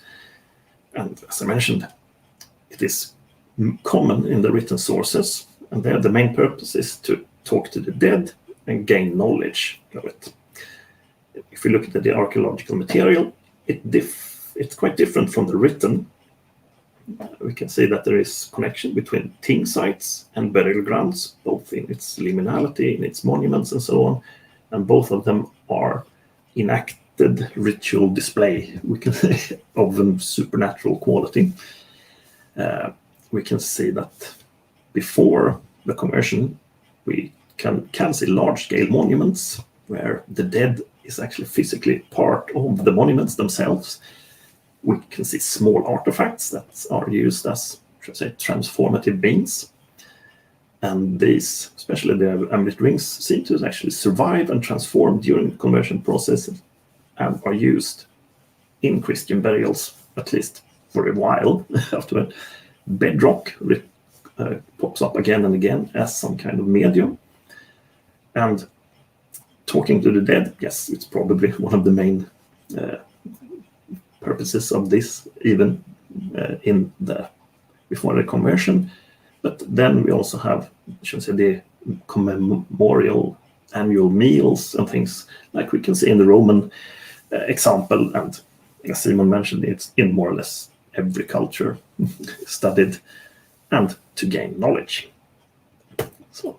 And well, thank you for listening. It was a really quick run through all kinds of strange things that we can find on Scandinavian burial grounds. Thank you. Thank you so much, Johnny. That was super, super cool, super interesting. There is some questions waiting for you. Okay, let's see if I can see a screen there. There is Soren Dinghoff who asks, the 100 or close to amulets from gold plates interpreted as a whore from Borg in Östergötland. Do you think they related to ancestral cult? them? I would say yes. And if I want to be even sure, I would say it's definitely a supernatural communication, of course. But as these amulet rings, at least afterwards, mostly turn up in the burial context, I believe that the Hari in Borg is also used for some kind of ancestral cult, or at least communication with dead persons, not necessarily ancestors, but probably, I would say. But of course, you never know. They can be used to some kind of other communication as well, as we sometimes find them in just hall environments as well. So sometimes they are associated with oath rings as well. So I believe that they can also be used, when you're swearing oaths, for example, to make sure that this oath resounds in the realm of the gods, for example. So these rings are used as some kind of medium. So, but mostly ancestral, I think. So. Because it's a bit difficult to determine if they are for oath or for some other communication. Yeah, but at least we can say that we see that they turn up in several different contexts. Yeah. Mostly burial, but some other as well. I hope that answers Soren. We have another question from Nick Van Eck. He wonders if could this practice have been inspired by Christianity, especially since they are of later, I guess he talks about the graves, of later date, keeping all the schisms, versions, and dogmas of Christianity in mind that were as well syncretic. So. It depends which practice you mean. If you mean the amulet rings or just the cult of the dead. So I think the amulet rings turn up long before there is at least Christianity is spread all through society, of course. In Scandinavia, they're familiar with Christianity, at least from the 3rd century and onwards. So we never know, but I don't think it's inspired by Christianity at all. So we can see that it's transformed when Christianity enters the burial practices. He's now specifying the custom of talking to the dead and raising them up. Okay. No, I believe that's something they do long before that. Okay. Because it seems, at least if we look at the burials, that they are dug out of, and manipulated in all kinds of ways long before that. So. Okay. Yeah. So that answers his question. I have a question. Okay. It's perhaps curiosity. In the structure you were talking that was in a burial ground, the rectangular structure that had marks of some previous burial and scattered remains of animals and all that. Yeah. There is no any this being used for inhabitation. It was just something for eventual things, right? Yes, there are no habitation traces there at all. No. So, but that question actually shows one of the problems with this kind of structures, because I have lots of examples on the burial grounds where you have this kind of rectangular structures that do not have any burials in them, but all kinds of strange things have been, amulet rings, for example, have been put into them. And in many cases, they are interpreted as buildings or foundations for buildings. But then if you look closer on them, you can see that they're probably really hard to use as foundations for buildings. So I believe rather that they are used for this kind of communication. And we don't even know if they were buildings. They are just structures in the ground. No. And a really interesting connection there is again to the ting sites, because in a ting context, they usually build this kind of rectangular structure to have the negotiations inside. So the square stones marks the liminal space, so to speak. So in the Ting site, they also use this kind of structures for this ritualistic behavior. So, like sort of temporary. Yeah. Okay, I think there is not any question that I see now. Thank you so much for your presentation. Thank you for listening, all of you. That was really exciting. I want to call now to the stage to Pål again, because we have a question for him that they send later. So I hope you are ready, Pål. There you are. Hello. Hi.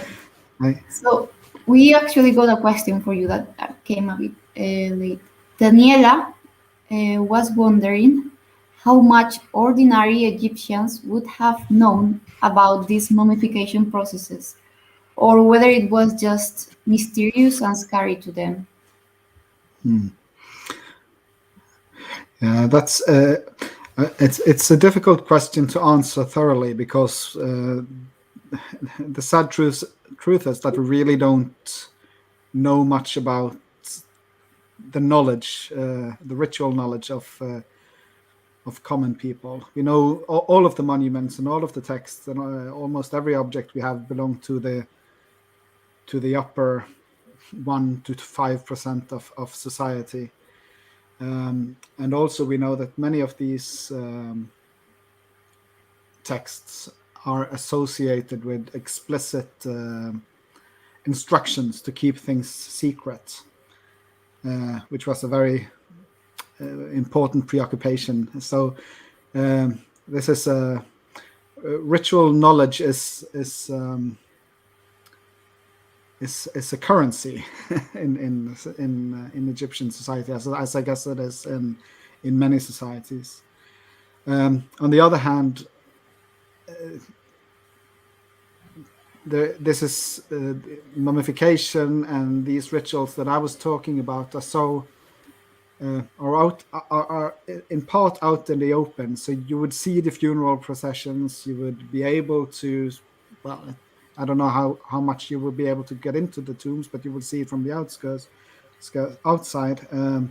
So certainly, and people would talk about things. So to keep these, to keep it too secret is impossible. So I think people would have some superficial knowledge about it, and they would probably have a knowledge about it to consider it important enough for their superiors, to their governors, to their kings, to experience these, to become fully transformed, because that would have an effect on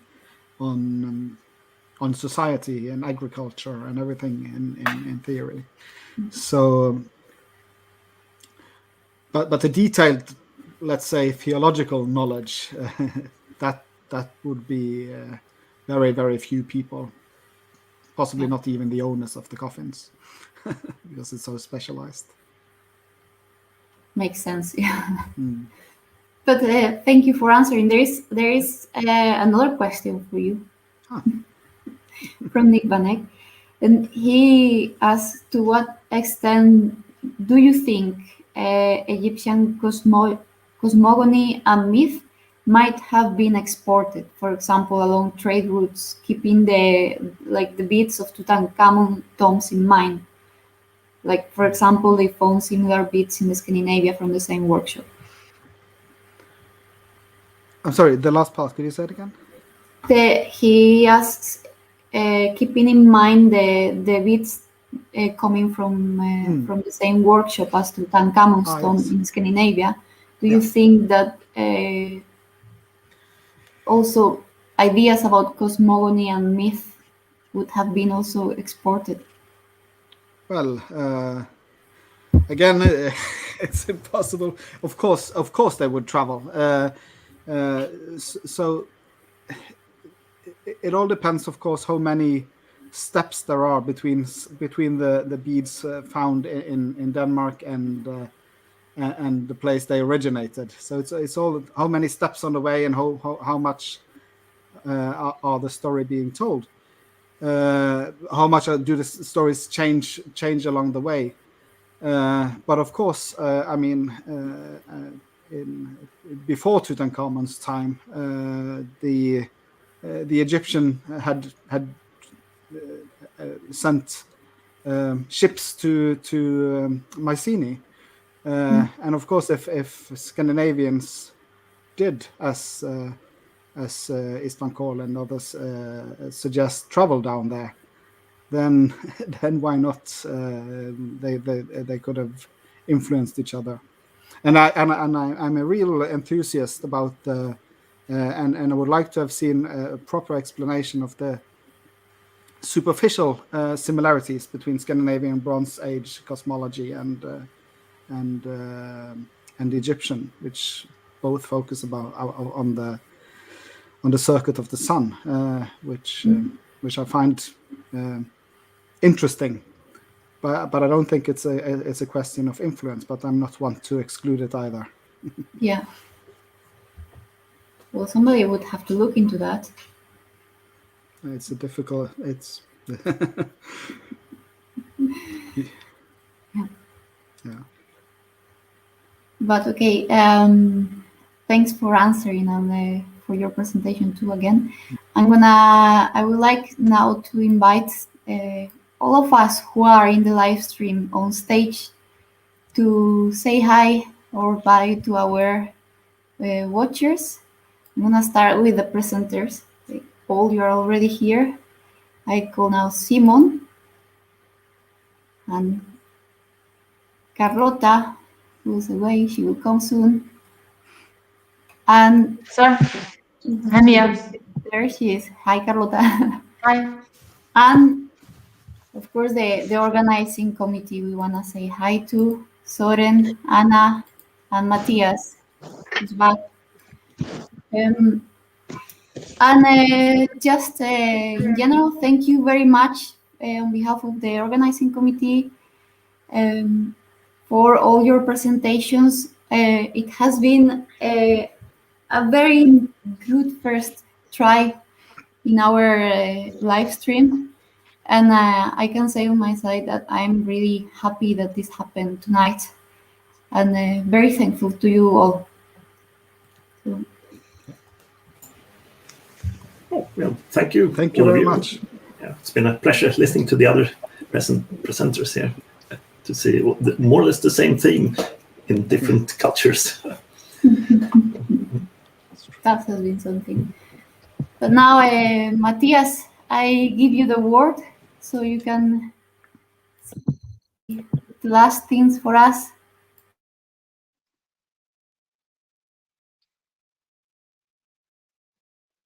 Yes, thank you.